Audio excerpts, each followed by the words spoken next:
A millionaire took his receptionist to a gala dinner, and what she did shocked everyone.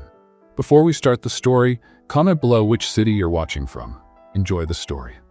James Cooper, CEO of Cooper International, was about to face one of the most important nights of his career.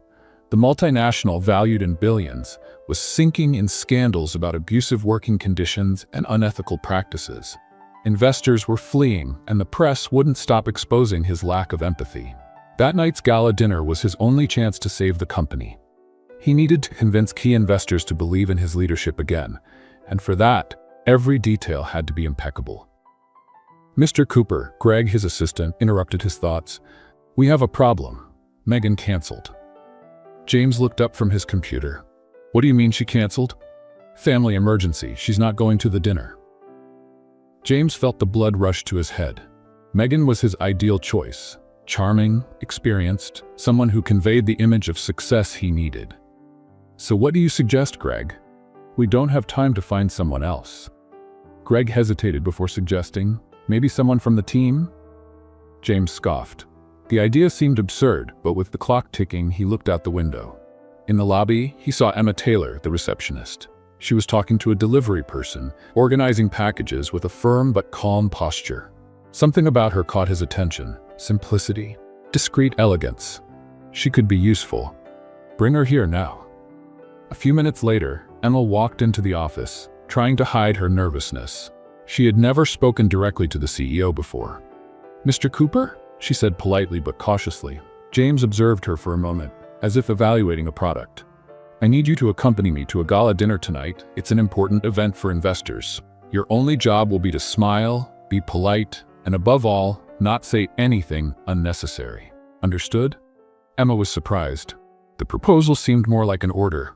She wasn't paid for this, but she knew it could be an opportunity.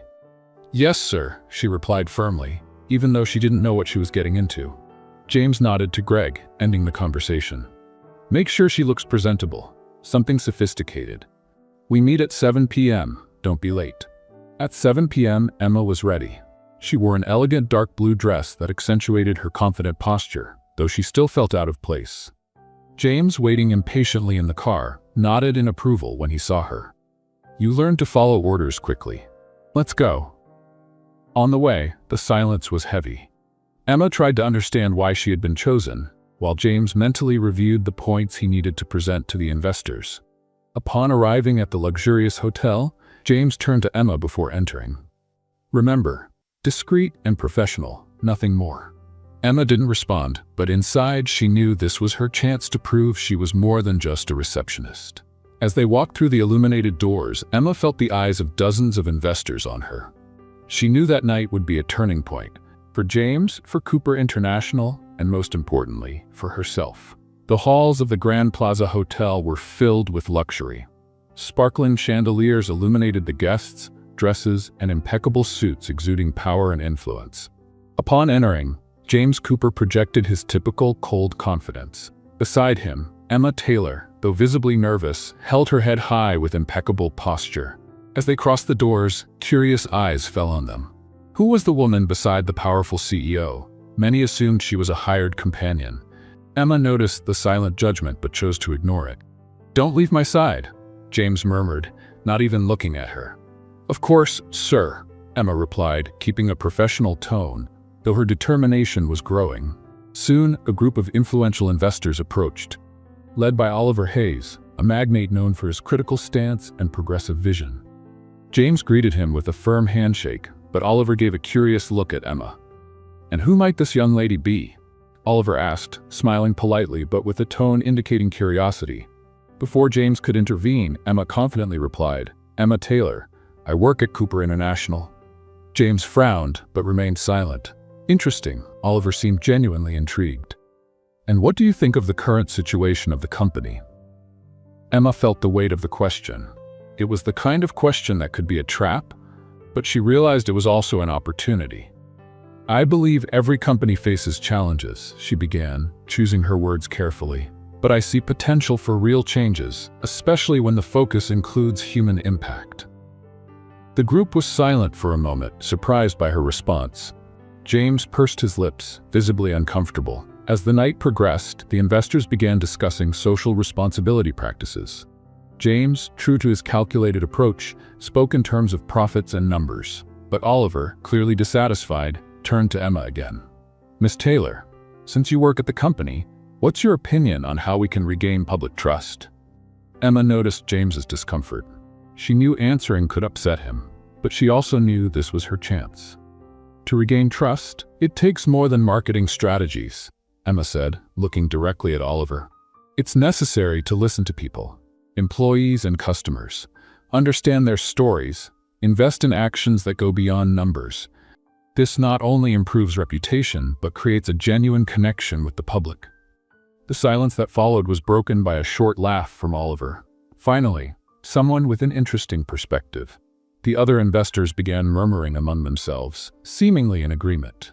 James, now clearly irritated, tried to regain control of the conversation. "Emma isn't familiar with the challenges of large-scale leadership, of course. She's here just to observe." Oliver smiled but didn't back down. "Sometimes an outside perspective is exactly what we need, James." By the end of the dinner, Emma had captured everyone's attention. Several investors spoke with her, praising her clarity and courage. James, however, barely exchanged words with her on the way back to the car. When they finally got in the vehicle, he broke the silence. "You completely ignored my instructions." Emma turned to him, remaining calm. "I just answered questions. I didn't do anything wrong." James gripped the steering wheel, visibly frustrated. "You drew unnecessary attention. That's not acceptable." She didn't respond. Inside, she knew she had crossed lines, but she also knew she had impressed the right people. Emma looked out the window as the car crossed the lit city. Something inside her told her that night would change everything, for better or worse. The next morning, the atmosphere at Cooper International's office was more tense than ever. Emma arrived punctually, but the buzz in the corridors indicated that the conversations at the previous night's dinner had spread. Some people looked at her with curiosity, others with approving smiles, but Emma knew the only opinion that really mattered at that moment was James Cooper's. At 9 a.m., a message arrived on her computer. "Emma, in my office. Now, James." She took a deep breath before standing up and walking to the CEO's office. The door was slightly ajar, and James stood looking out the window, hands in his pockets. His tone was cold and direct as she entered. "Sit down." Emma complied, remaining calm. "You disobeyed my orders last night, Emma. I told you to be discreet. Not only did you ignore that, but you also became the center of attention." She frowned, but responded firmly. "I answered the questions I was asked. I did nothing wrong, Mr. Cooper." He turned to face her, his expression impassive.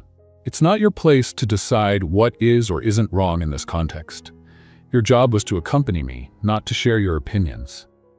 Emma felt anger bubbling up, but held it back. "If my answers helped improve the company's image with the investors, then I played a positive role."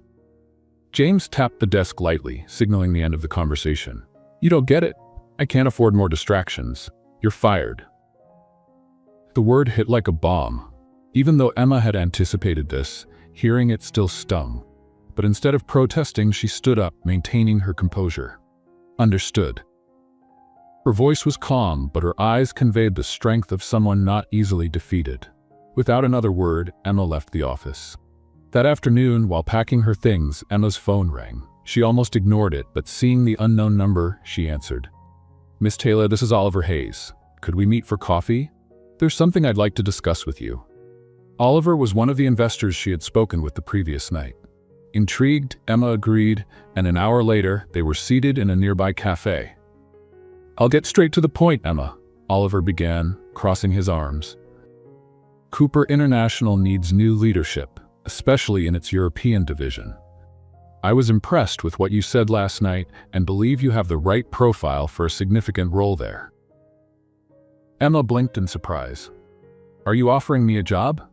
"I'm offering you the position of CEO of the European division.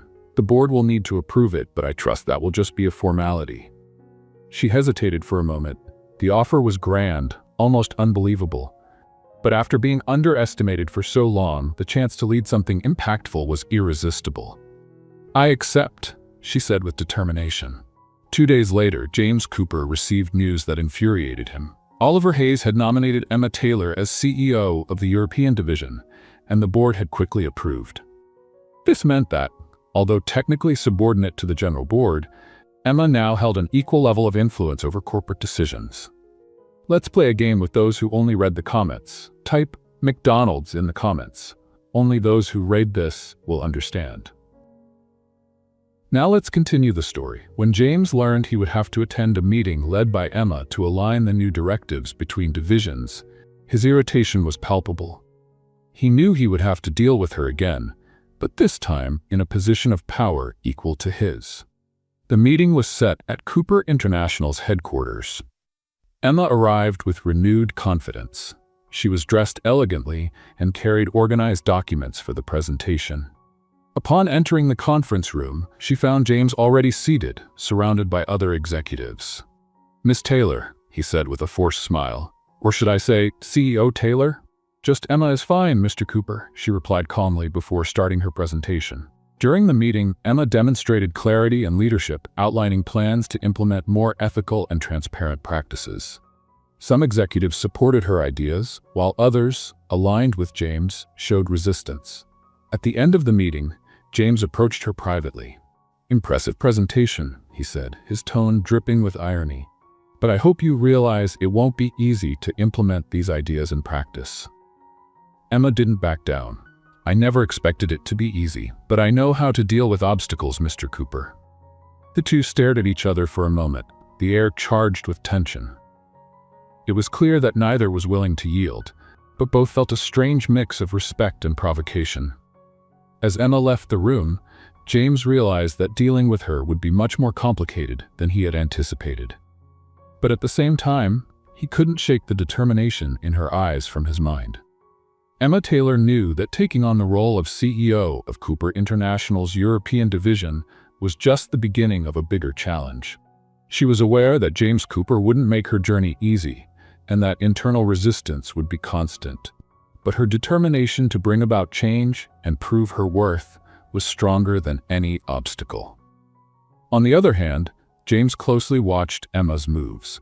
He couldn't decide if he admired her courage or saw her as a direct threat to his authority. A confrontation between the two seemed inevitable. A week after the introductory meeting, Emma called for a new video conference with the division executives, including James. The goal was to discuss the plan to align all units with a new corporate conduct code focused on social responsibility and transparency. True to his style, James joined the meeting late, adjusting his tie as if the delay were intentional. As he sat down, Emma began her presentation, explaining how the new code would be implemented. "This will require significant changes in the division's culture, but I believe it's essential to regain public trust and increase our talent retention," Emma said calmly. James crossed his arms, waiting for his turn to speak. When Emma opened the floor for questions, he was the first to speak up. "This sounds very idealistic, Emma," he began, his tone heavy with sarcasm. "But have you considered how this will affect operational costs? The last thing we need right now is to compromise our budget with initiatives that, frankly, might not bring returns." Emma kept her composure, but there was a defiant gleam in her eyes. "I believe numbers are just part of the problem, Mr. Cooper. Our biggest cost right now is the negative impact on the company's reputation. Every cent invested in transparency will be recouped by market trust and the retention of qualified talent." Other executives murmured in approval, and James realized he was losing ground. When Emma detailed the practical steps of the new code, including audits in all divisions, James interrupted again. "Internal audits? It sounds like we're preparing to dig more holes than we can fill." "We've been digging these holes for years, Mr. Cooper," Emma replied firmly. "Pretending they don't exist won't make them disappear." The tension in the room was palpable. Other executives looked between the two, clearly divided. At the end of the meeting, Emma concluded, "I understand that changes are uncomfortable, but if we want to survive in the current market, we need to go beyond immediate profit. This is a long-term decision." James remained silent, but his expression made it clear that the battle was far from over. After the meeting, James waited for Emma in the hallway. When she exited the room, he intercepted her. "Do you really think you can give me orders?" he said, crossing his arms. Emma stopped, evaluating him for a moment before responding. I'm not giving orders, Mr. Cooper. I'm proposing changes that benefit the company as a whole. If that seems like a threat to your authority, maybe the problem isn't with what I'm proposing. James stepped forward, closing the distance between them. Careful, Emma. You're treading on dangerous ground. She held her ground, refusing to back down. Don't underestimate me, James. I've been fired before for speaking my mind, but that didn't stop me from getting to where I am now. If you think you can intimidate me, you're underestimating the wrong person. For a moment, silence hung between them as they locked eyes. There was more than just professional tension in the air. James felt a mix of frustration and admiration for her courage, while Emma sensed that behind James's arrogance was someone afraid of losing control.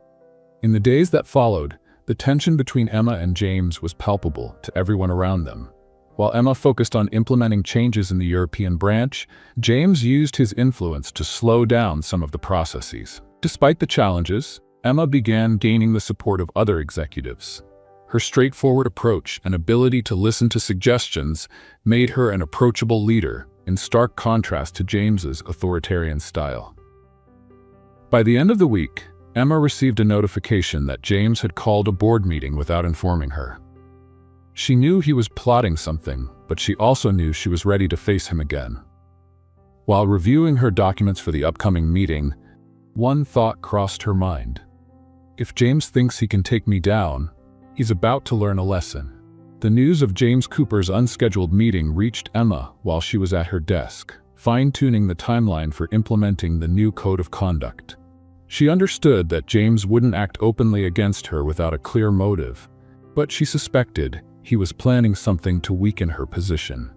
The next day, Emma arrived early to the conference room, determined to counter any attack. As the board members began filing in, she maintained a steady demeanor, even when James entered with a self-satisfied smile. "Good morning, everyone," James began once the room had settled. "I've called this meeting to address some concerns about the financial impact of the new policies we're implementing."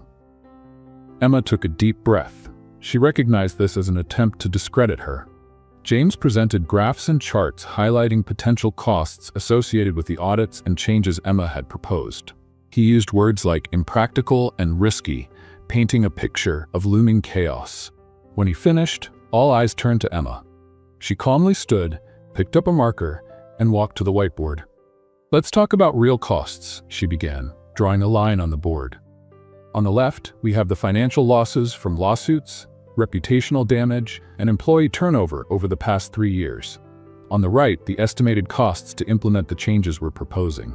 She turned to face the executives, holding the marker firmly. "Now let's be honest. Which of these costs seems more sustainable in the long run?" A hush fell over the room, interrupted only by murmurs of approval. Emma seized the moment. "Ignoring these issues is not a viable strategy. We need to address them now or risk further damage to our credibility and opportunities." As Emma spoke, several executives began to agree with her, including Robert McCain, one of the board's senior members. Speaking for the first time in months, he said, "Emma's right.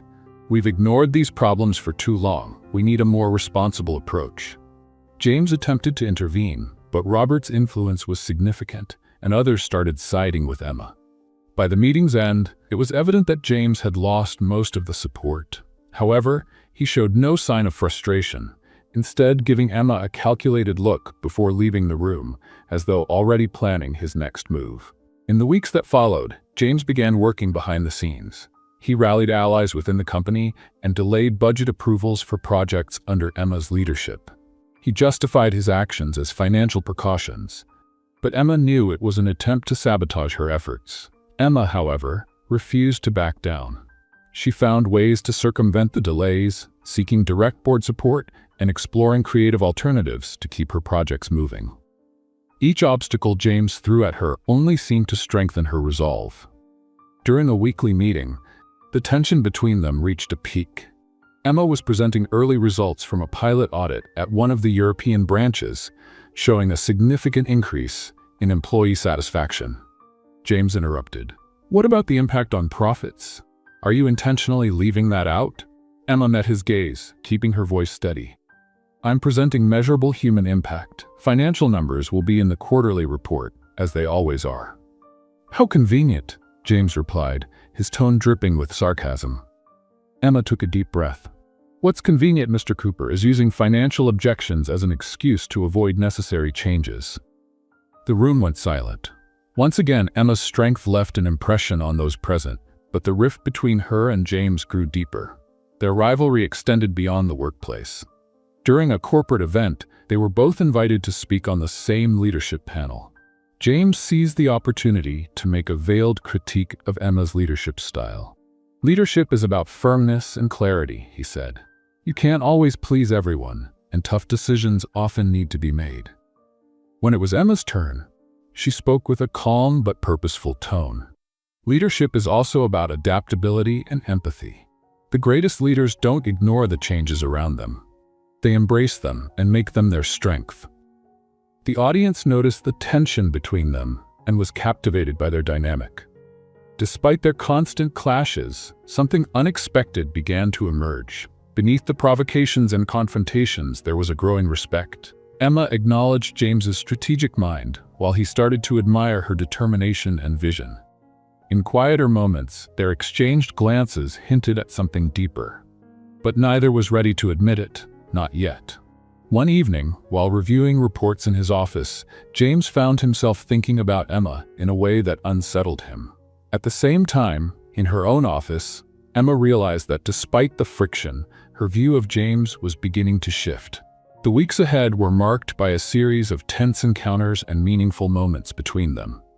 Though the conflicts remained intense, both began to sense a connection they couldn't ignore. Everything changed when an urgent business trip arose to address strategic issues at a European branch. As the primary stakeholders, Emma and James were assigned to travel together. The long flight began in silence. Emma reviewed documents while James, seated beside her, gazed out the window, lost in thought. Ready to face the tough questions? James finally broke the silence, his tone laced with provocation. I'm always ready, Emma replied without looking up from her papers. He gave a slight smile, intrigued by her quick response. But throughout the trip, despite the exchanged glances and brief comments, the tension between them seemed different. There was less hostility and more curiosity. When they arrived at the branch, an important meeting with local leaders revealed an unexpected problem. Productivity numbers were below expectations, and the managers claimed that Emma's proposed changes had generated resistance among the employees. James, true to his direct style, wasted no time pointing this out. I warned you that drastic changes could cause resistance, Emma. Now we are dealing with the consequences. She didn't back down.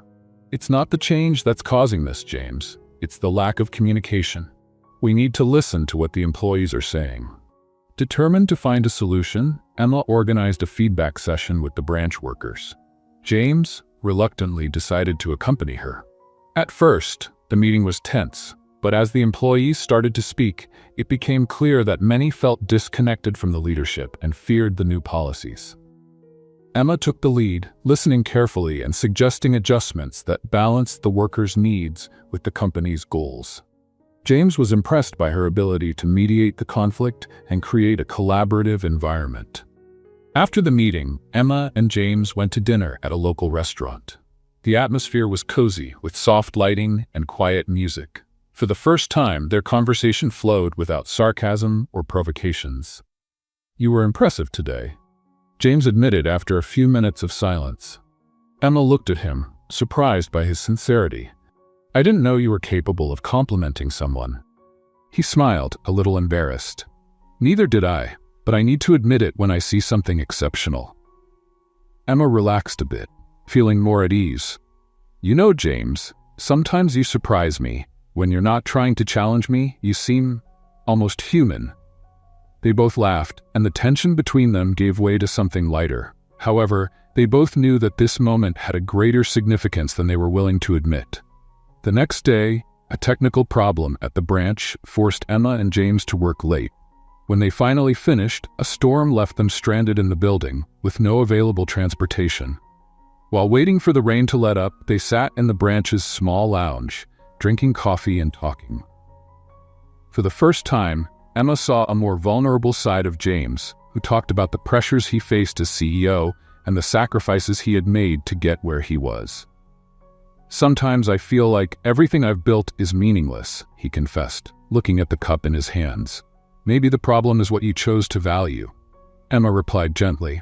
He looked at her, surprised by the depth of her words. "And you, Emma? Why are you still here facing all this?"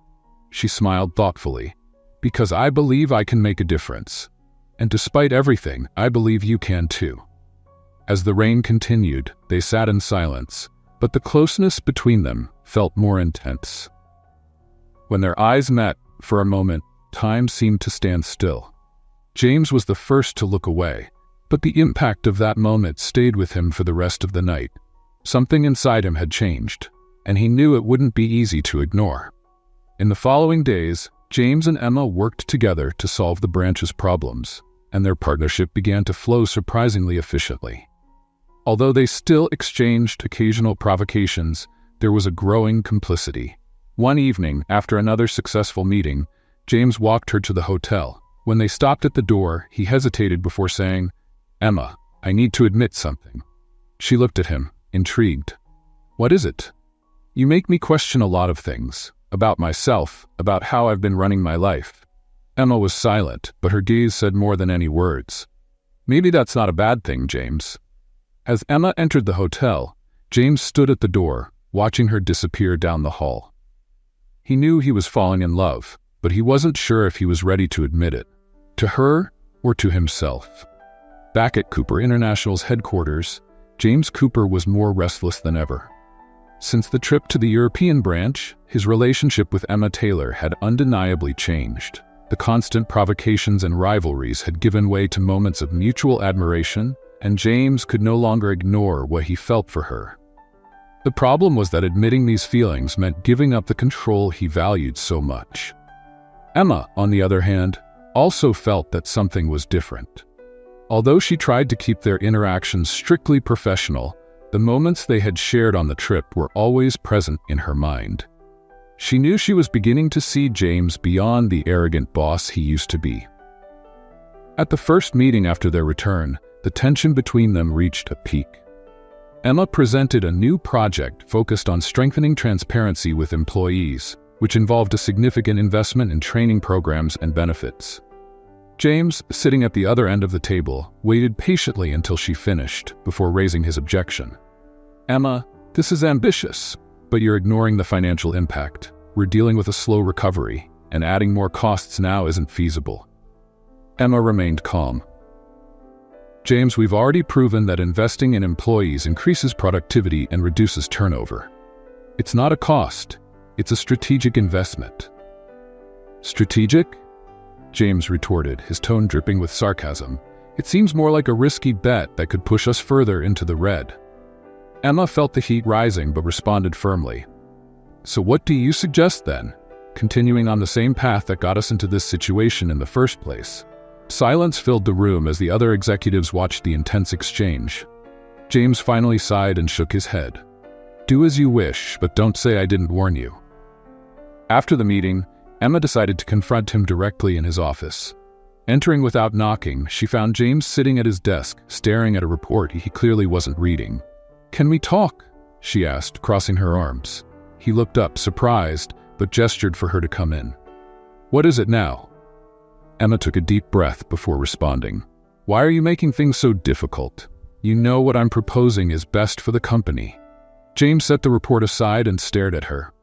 "Maybe because you make me feel like I'm losing control." The words came out before he could stop them, and the shock on Emma's face was evident. "What do you mean by that?" she asked, hesitantly. James stood up, walking to the window as he tried to find the right words. "Since you took this position, you've challenged everything I believed about leadership, about how things should be done. And, worse yet, you've made me question things I never wanted to think about." Emma felt her heart race but kept her composure. "Maybe that's a good thing, James," he chuckled softly, without humor. "Good? It drives me crazy." The silence that followed was heavy with tension. Emma finally broke the moment, stepping forward. "Maybe it's time you stop fighting it and start understanding what's really happening here." James turned to her, his eyes meeting hers with an intensity that made the air feel thicker. "And what exactly is happening, Emma?" She didn't answer, but the look they shared said more than words. That night, Emma was the last one to leave the office. As she walked down the empty hallway, she heard footsteps behind her. Turning around, she found James standing there, looking both confused and determined. "Emma, I can't keep pretending this isn't happening," he started, his voice softer than she had ever heard it. She stayed silent, waiting for him to continue. "You've changed everything. I don't know if I'm ready for it, but I know I don't want to fight it anymore either." Emma's heart raced, but she kept her gaze steady. "So, what do you want to do, James?" He took a step closer, narrowing the space between them. "I want to stop pretending I don't care. I want to be honest about how I feel." Before Emma could respond, James surprised her with a bold gesture. He gently took her hand as if asking for permission to move forward. When she didn't pull away, he leaned in slowly until their lips met. The kiss was tender but filled with unspoken emotions. It was as if all the tension between them had found release, transforming into something deeper and more genuine. When the kiss ended, Emma pulled back slightly, still holding his hand. "This changes everything, James." He nodded, his expression serious. "I know, but I think we're ready for this change." Emma wasn't sure if he was right, but something inside her told her it was worth the risk. As Emma headed home that night, she couldn't shake the image of James's gaze from her mind. Something had shifted between them, and she knew that nothing would ever be the same. Their relationship now stood on uncertain ground. The kiss had broken the barrier between them, but hadn't resolved the underlying tensions. The next day, Emma tried to focus on her responsibilities, and James did the same. Both were determined not to let their feelings interfere with the company, but fate seemed to have other plans. A week after the kiss, Emma received an anonymous email with a confidential attachment. The attachment contained old documents revealing unethical practices carried out under James's direct supervision years ago. Though the actions were from the past, the fallout from a public disclosure could be devastating for him and the company. Emma felt a knot in her stomach. Confronting James meant risking the trust they were building. Ignoring the documents, however, went against everything she believed in. She decided to wait for the right moment to address the issue. Meanwhile, James noticed Emma's distance. In meetings, she remained professional, but something in her demeanor hinted at inner turmoil. "Emma, are you okay?" he asked when they were alone in the hallway. "I'm fine, just focused on work," she replied, avoiding direct eye contact. He narrowed his eyes, suspicious, but didn't press further. Days later, during a board meeting, shocking news broke. The documents Emma had received had been leaked to the press. Headlines began to circulate, accusing James of past unethical practices. The room descended into chaos, with board members demanding immediate explanations. Let's play a little joke for those who only read the comments. Type coffee in the comments. Only those who got this far will understand. Now, let's continue with the story. James, stunned, scanned the room. His mind raced to figure out how the confidential information had been leaked. When his eyes met Emma's, realization dawned. "Was it you?" he asked in a low but accusing tone. Emma, shocked by the accusation, responded immediately. "Of course not. Do you really think I would risk everything like this?" "You knew about these documents, didn't you?" he pressed, ignoring the others in the room. Emma hesitated. "Yes, I knew. But I didn't leak them." James shook his head, disbelief written all over his face. "You should have come to me. You let this happen, and now you want me to believe you had nothing to do with it?" Before Emma could respond, a board member interrupted. "We need solutions, not arguments, Cooper. This could ruin your reputation and the company." The meeting ended abruptly, but the tension between Emma and James was far from resolved. Later, James stormed into Emma's office. He slammed the door shut, his face red with frustration. "You should have trusted me," he snapped. "Instead, you kept this hidden like a weapon." Emma stood from her chair, equally furious. "Do you really think I'd do anything to harm the company? I received the documents anonymously and was trying to figure out how to handle it without causing a disaster." "And you caused exactly what you were trying to avoid," he shot back, crossing his arms. Emma took a deep breath, trying to contain her anger. You know what your problem is, James? You don't trust anyone but yourself. You can't see that people around you might actually be here to help, not just threaten your precious control. James stepped closer, his eyes locked on hers. And you don't understand what it's like to carry the weight of all this. It's not just the company, Emma. It's my life. Emma didn't back down. Maybe it's time you stopped acting like it's all about you. The silence that followed was heavy. James finally stepped back, shaking his head. I think I made a mistake. I shouldn't have mixed personal with professional. Those words cut Emma deeply. She crossed her arms, her chest tightening. Maybe you're right. James left her office without looking back. In the days that followed, Emma and James barely spoke. The company was in crisis, and both focused on addressing the fallout. Yet the silence between them was unbearable. Despite her anger, Emma couldn't ignore her feelings. Even after their confrontation, she knew there was something real between them. James, for his part, was torn.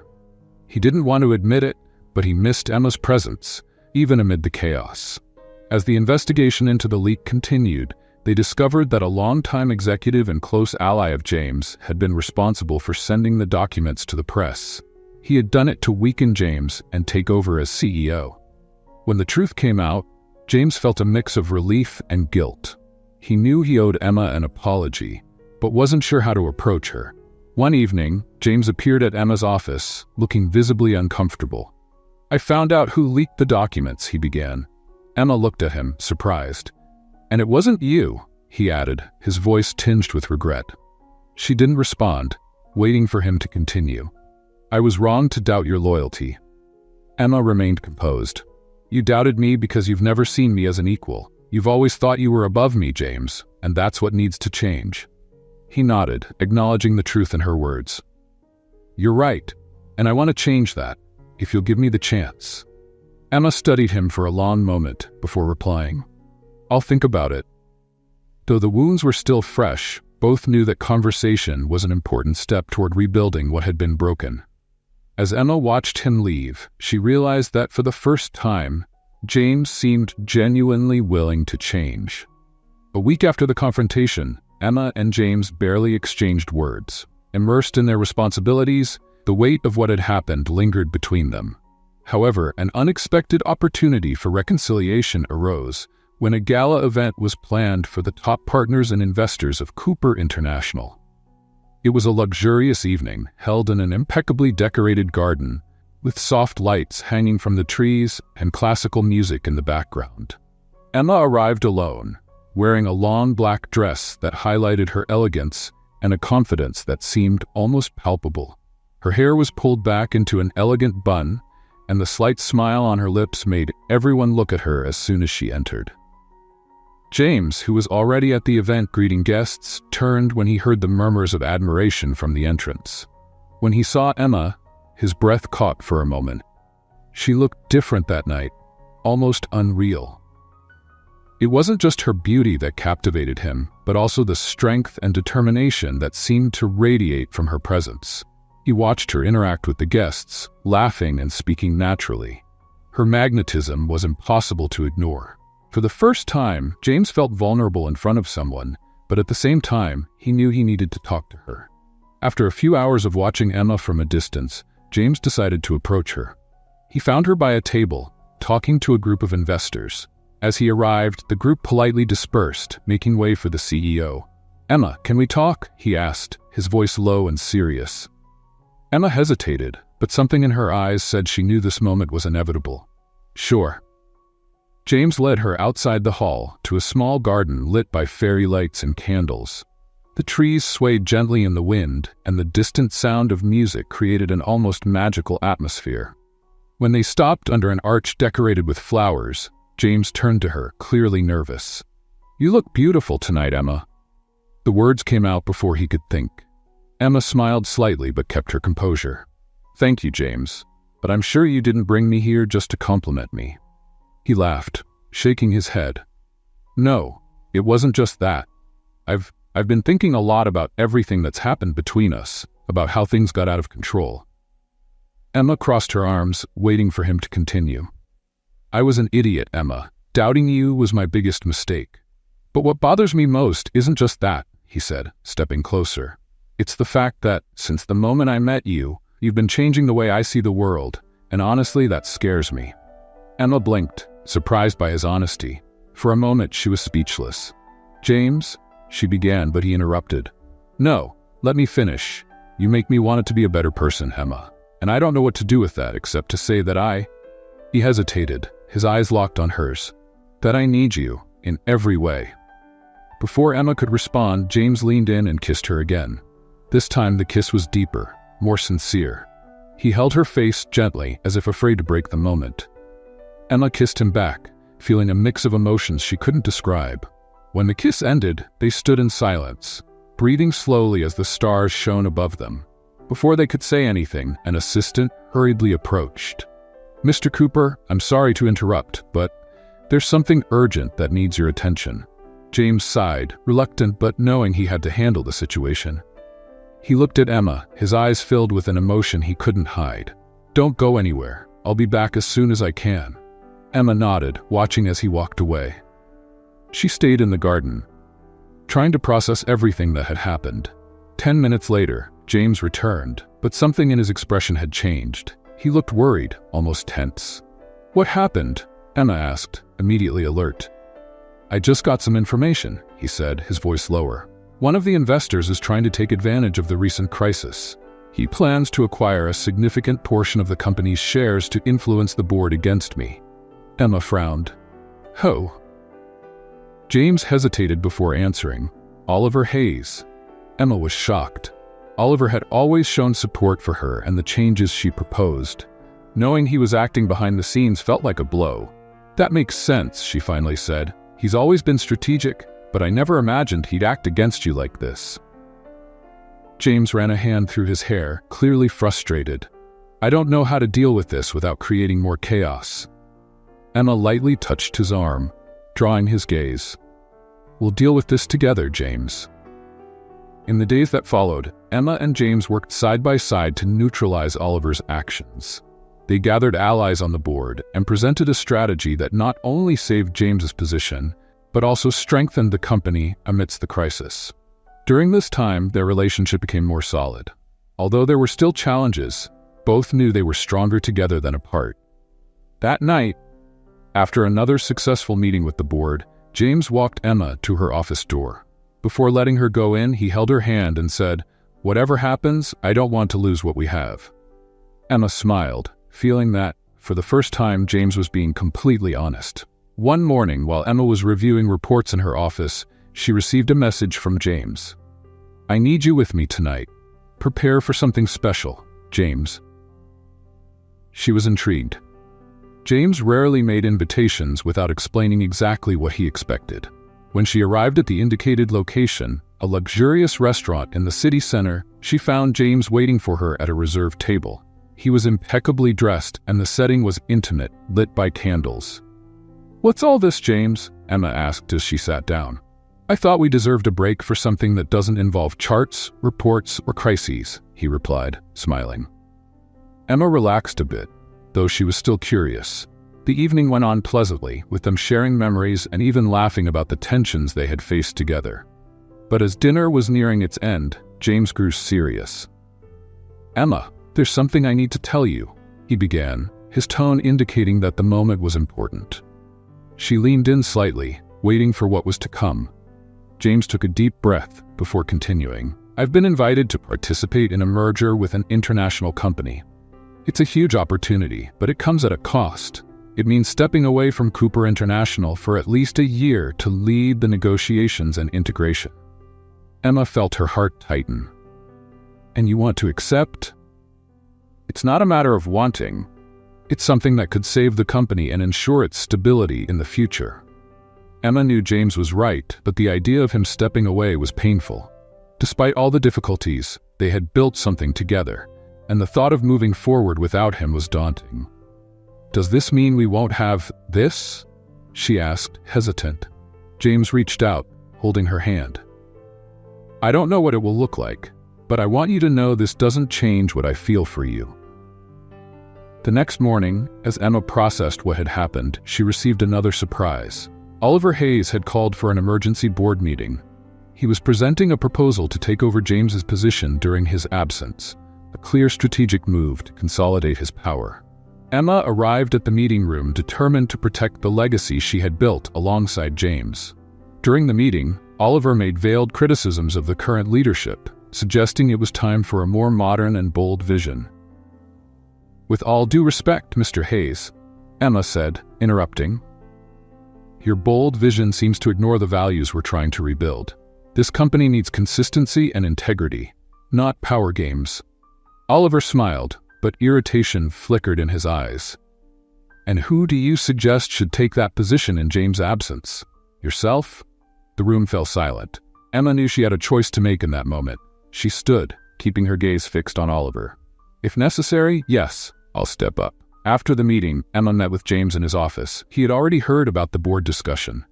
"Did you really say you'd take over the company?" he asked, his tone a mix of surprise and admiration. "I won't let Oliver turn this place into chaos.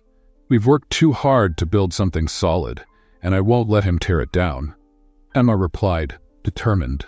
James stepped closer, taking her hands. "You know this means more pressure, more challenges."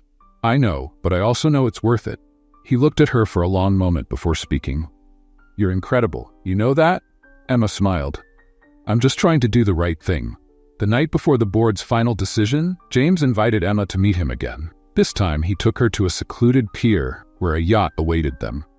"I thought we could use some fresh air before making big decisions," he said as the boat gently glided across the water. Under the starry sky, as they talked, James suddenly stopped and turned to her. "Emma, there's something I want to ask you before I leave." She waited, puzzled, as he pulled a small object from his pocket. "I know things between us started complicated, but you've made me see the world differently, and I don't want to lose that. I want you by my side, no matter where I am." Emma looked at the ring in his hand, her heart pounding. "Are you proposing?" "Yes." "Emma, will you stay with me? Not just at the company, but in life?" Emma was speechless, but the smile on her face gave her answer. "Yes, James." As the waves gently lapped against the boat, they knew they could face anything together. After James' unexpected proposal, Emma felt as though her life was spinning.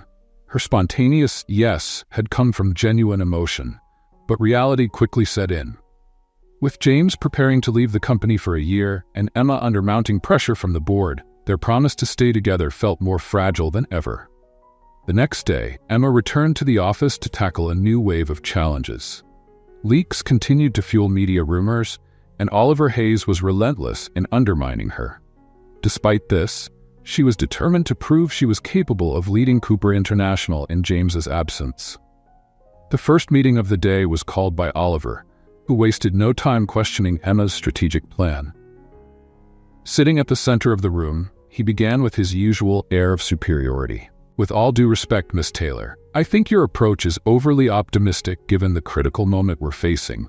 Perhaps we need more experienced leadership to handle the investors." Emma, prepared for the attack, replied calmly, "Optimism isn't the issue, Mr. Hayes. The issue is the lack of commitment to a long-term vision. Investors need consistent results, and that's what I'm offering." But Oliver had an ace up his sleeve. He slid a folder across the table to Emma. "Then perhaps you can explain why some of your recent projects are over budget. That doesn't exactly inspire confidence."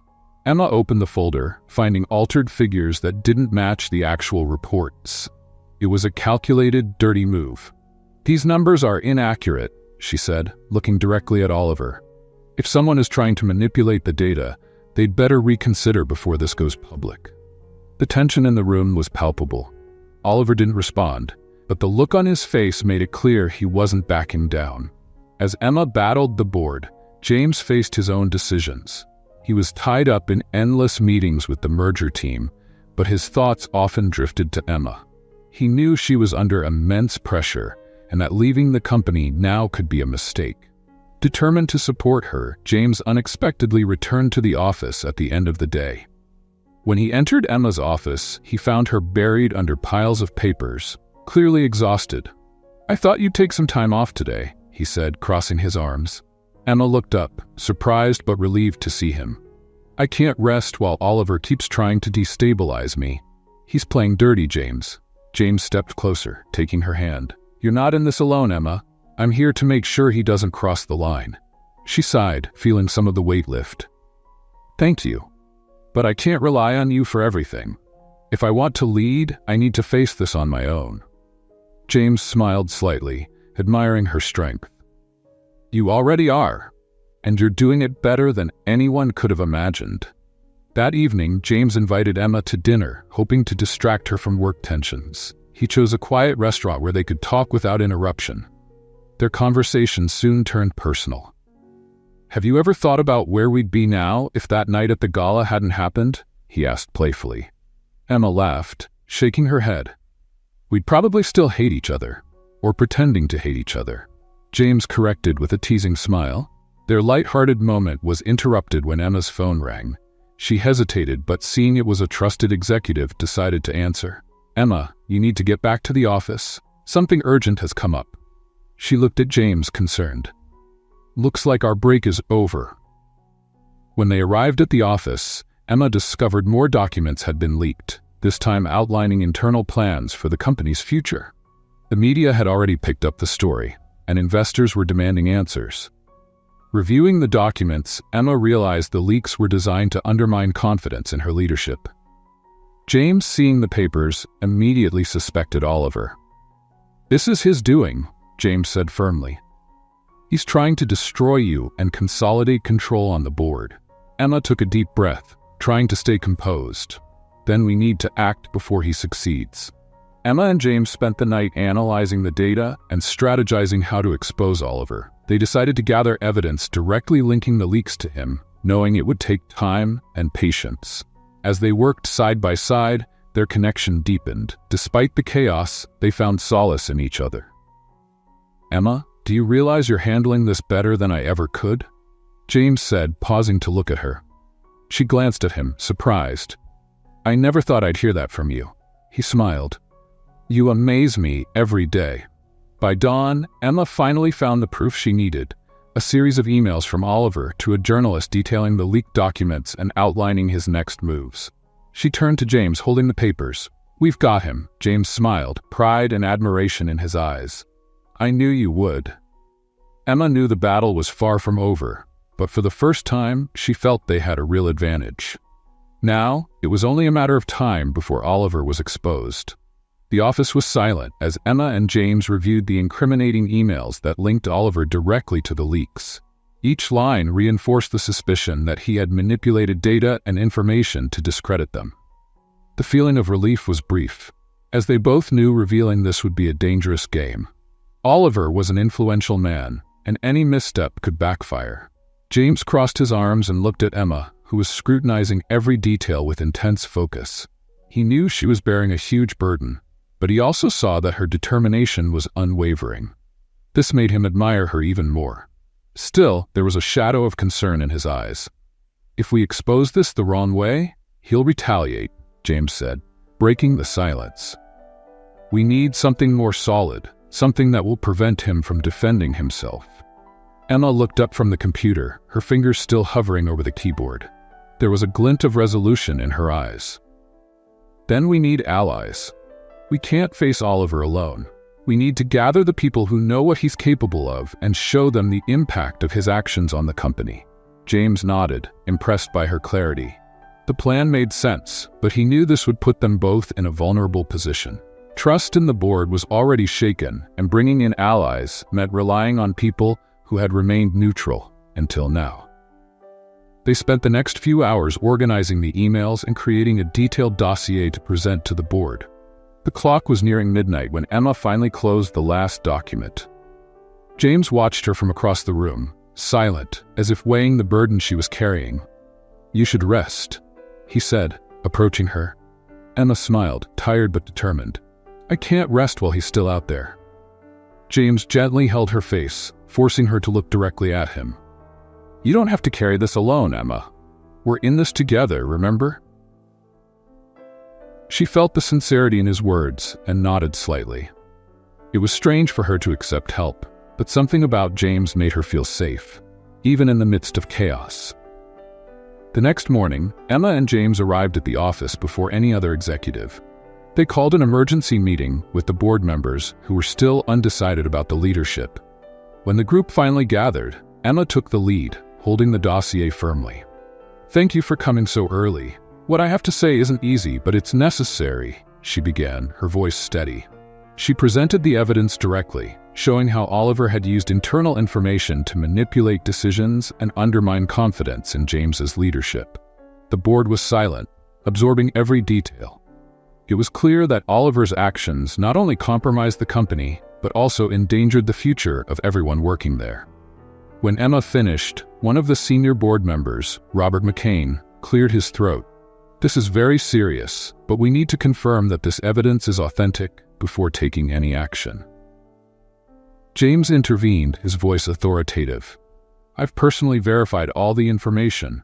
If there are doubts, we can bring in external experts, but it doesn't change the fact that Oliver acted against the company and all of us." The reaction was mixed. Some members agreed immediately, while others hesitated, clearly uncomfortable with the idea of confronting Oliver directly. It was then that Emma decided to play her last card. "I know this may be hard to accept, but turning a blind eye to these actions makes us complicit. If we want to lead with integrity, we need to act now." The impact of Emma's words was palpable. One by one, the board members began to express support for the plan to expose Oliver. Only one or two still seemed hesitant, but the majority were on Emma and James's side. As the meeting concluded, Emma felt a mix of relief and tension. She knew they had taken an important step, but the battle was far from won. James stayed by her side as the board members left, and when the room was empty, he finally spoke. "You were brilliant." Emma sighed. "I hope it's enough." James moved closer, holding her hands. "It was more than enough. You're leading this in a way few could." She looked into his eyes, seeing the genuine pride in his expression. For a moment, she forgot the tension, feeling grateful to have him by her side. That night, while Emma reviewed the next steps at home, she received a text from James.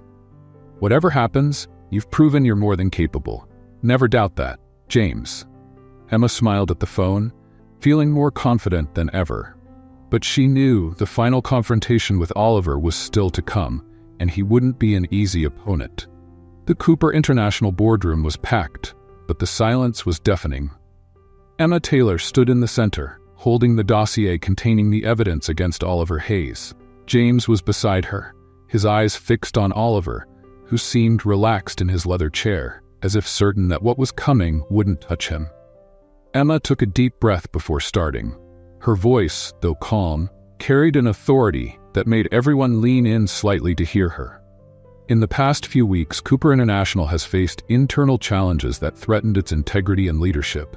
Today, I present evidence that these threats didn't come from outside, but from someone inside this room. She opened the dossier and began projecting the documents on the screen. The emails, the changes in financial reports, the leaks of confidential information, everything was there, directly connected to Oliver Hayes. The tension in the room grew with each new piece of evidence presented. Oliver, for the first time, lost his confident smile. He tried to maintain his composure, but his expression revealed growing discomfort. When Emma finished, a heavy silence hung in the air. "This is absurd," Oliver said, standing up. "These documents were clearly manipulated. There's no concrete proof that I did anything wrong." James leaned on the table, his eyes locked on Oliver. "Manipulated? We have digital records confirming the authenticity of these documents. This isn't just a matter of opinion, Oliver, it's a fact." Oliver laughed, but his voice wavered slightly. "And what are you going to do? Kick me out without a proper investigation? You need me to stabilize this company." Emma stood up, facing Oliver directly. "We don't need someone who puts their own interests above the company, and we don't need you to stabilize anything. We've already done that without you." The board members began murmuring among themselves. The balance was clearly tipping against Oliver. He looked around, seeking support, but no one seemed willing to defend him. Finally, the senior board member, Robert McCain, stood up. "Ladies and gentlemen, I believe the evidence speaks for itself. We should vote for the immediate removal of Oliver Hayes and forward this information to the proper authorities." The vote was unanimous. Oliver was officially removed from Cooper International, and the atmosphere in the room instantly lightened, as if a heavy burden had been lifted. He left without saying a word, but gave Emma one last look, filled with resentment. Once the room emptied, Emma felt a mix of relief and exhaustion. James approached her, holding her hands firmly. "You did it. You saved the company." She smiled, though her eyes showed how tired she was. "I didn't do it alone. I couldn't have done it without you." James smiled, leaning slightly toward her. "I think we make a great team." That evening, James took Emma out for a special dinner to celebrate. He chose a rooftop restaurant overlooking the city, softly lit and surrounded by a cool breeze. It was a peaceful moment after weeks of tension, and both felt the importance of not only celebrating the victory, but also the partnership they had built. As they toasted, James held Emma's hand across the table. "You know, after all this, I'm not going anywhere, right?" Emma laughed, shaking her head. "I thought you were set on pursuing the international merger." James sighed. "The merger can wait. What we have here is more important." Emma's heart skipped a beat. She knew how rarely James put anything above work. Hearing that from him felt like a milestone in their relationship. Before she could respond, James leaned in and kissed her, softly but with enough intensity to convey his feelings. For the first time, they both felt like the future was finally in their hands. Months later, Cooper International was thriving under Emma and James's leadership. The changes they implemented brought not only financial success, but also a renewed culture of integrity and collaboration. Emma continued to lead with strength, tempered by the empathy that endeared her to everyone around her. James, by her side, played a more supportive role than ever. He had learned that leadership wasn't just about control, it was about trust and inspiration. One evening, as they worked late at the office, Emma looked at James and asked, "Do you regret staying?" James smiled, stepping closer to her. "Never. Staying was the best decision I've ever made." They stood in silence for a moment, simply enjoying each other's company. The months that followed were transformative for both Emma and James. Cooper International was stronger than ever, guided by James's strategic leadership and Emma's innovative, human-focused vision. The struggles of the past seemed like a distant memory, replaced by a love that grew deeper every day. James knew his life had changed forever when Emma entered it. She not only reshaped his views on leadership, but also showed him what it meant to open up to love. One quiet evening on the terrace of their apartment, James made a decision. "Emma," he began, holding her hand gently, "from the moment I met you, you challenged everything I believed in, and it was the best thing that could have happened to me." Emma smiled, surprised by the tenderness in his tone. She had expected something casual, but the look in his eyes told her this was important. "I can't imagine my life without you anymore. You're my partner in everything, work, life, and whatever's ahead. So I want to ask you." He paused, pulling a small ring from his pocket. "Will you marry me?" Emma covered her mouth, completely surprised. Though she knew they loved each other, she hadn't expected James to propose so spontaneously. Tears filled her eyes as she nodded. "Yes, James, I will." He slipped the ring on her finger and kissed her as the city lights sparkled in the background, witnessing the most special moment of their lives. The wedding was planned for a few months later, a simple yet elegant ceremony that reflected their essence as a couple. Held in a garden filled with white flowers under a bright blue sky, it was an intimate event with close friends, family, and key colleagues from the company. The atmosphere was full of joy and celebration. Emma looked stunning in a classic lace dress with subtle details that highlighted her natural beauty. James, seeing her walk down the aisle, felt breathless. He had never thought he'd find someone who completed him so perfectly after all they'd been through. As Emma walked toward the altar, her eyes met James's. In that moment, all their struggles, challenges, and difficult moments felt worth it. Each step was meaningful, a reminder that their love had been forged through chaos and determination. At the altar, the officiant began the ceremony, but for Emma and James, the world seemed to disappear. All that mattered was what they felt for each other. When exchanging vows, James's words made Emma's eyes shine. "Emma, You're not just the woman I want to spend the rest of my life with. You're the reason I believe love can transform everything. You've taught me that true strength lies in sharing, trusting, and growing together. I promise to stand by your side through every moment, easy or challenging. You're my home, my partner, my love." Emma smiled, a tear rolling down her cheek. When it was her turn, she held James's hands firmly and said, "James, you've shown me that even the most guarded hearts can open. You taught me that strength isn't just about overcoming challenges, but facing them alongside the one you love. I promise to love you every day of our lives, support you in all your choices, and build a story worthy of what we've started together." As they exchanged rings, the guests cheered, but Emma and James were oblivious to it all. When the officiant declared them husband and wife, James leaned in to kiss Emma, sealing the promise of a future filled with love, trust, and partnership. The reception was filled with genuine joy.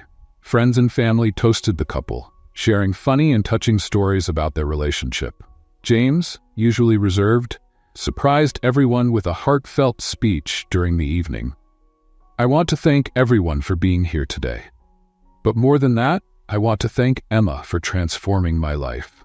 You're the best thing that's ever happened to me, and I hope everyone here finds something as special as what I've found with you."